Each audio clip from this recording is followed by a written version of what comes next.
Oh no, we lost a page. Between the Lines with Allison and Allwine. Hi, and welcome to another episode of Between the Lines. I'm your host, Allison Allwine, and today's guest is me. I'm going to tell you about the first time I came to New York City to audition. Picture it, Sicily. No, just kidding. It was the year 2003. It was Los Angeles. I got up at the ass crack of dawn for an open call for Rent, which was at the time still playing on Broadway.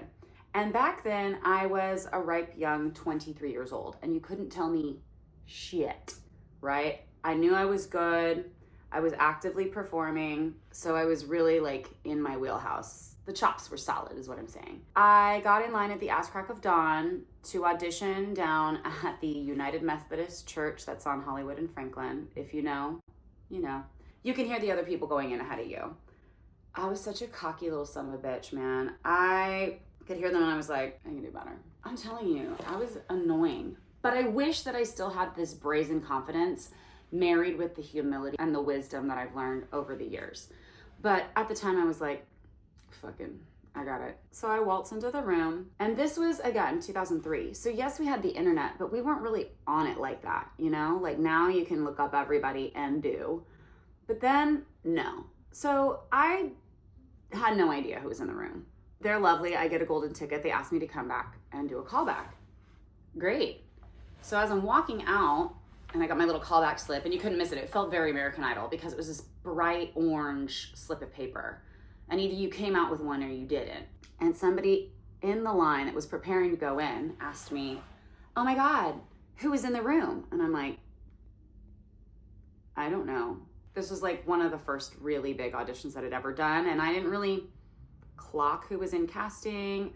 There was no like in the room sheet, or if there was, it was so beyond my comprehension to even look at that. And I didn't know who the big players were.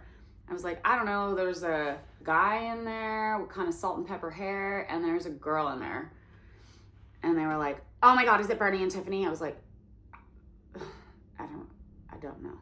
It was in fact Bernie and Tiffany. They gave me a cut of Take Me or Leave Me. Sing Take Me or Leave Me. Great for my callback.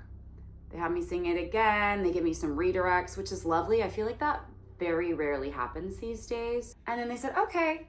And then I went in, I believe, one more time, still in Los Angeles, and sang the song again, applying the notes and redirects that had been given. That's that.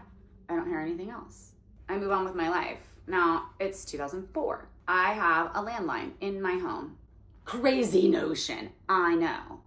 I didn't even own a cell phone. All of a sudden, maybe 6 months later, I get a call. We have caller ID, and the caller ID is a 917 number, I think it was. And I was like, that's not California.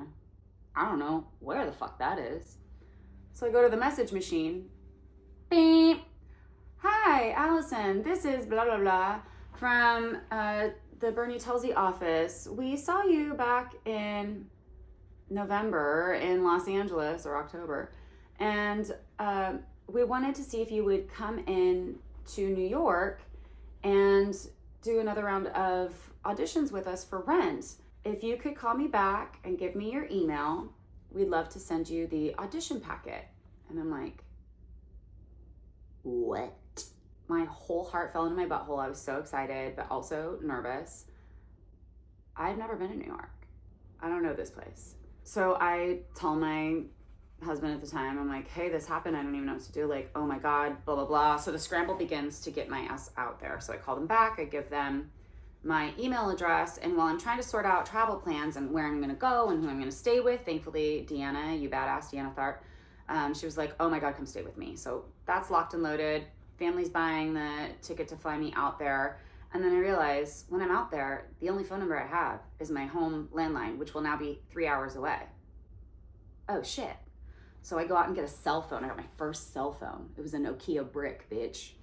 I, in the meantime, received this email and I'm like, I better learn the material. And I open it up. It's all Mimi. What? I call them back. I just want to make sure I received the correct materials. And they're like, yeah, it's all the Mimi stuff. We'd love to see you for Mimi. Never really paid much attention to that character because I knew it really didn't suit me, but I'm gonna knock it out the park as best I can. Looking back, And looking back specifically at that headshot, I can see where the confusion came from. This was back when we did our headshots in black and white. Insert picture here, Boricua.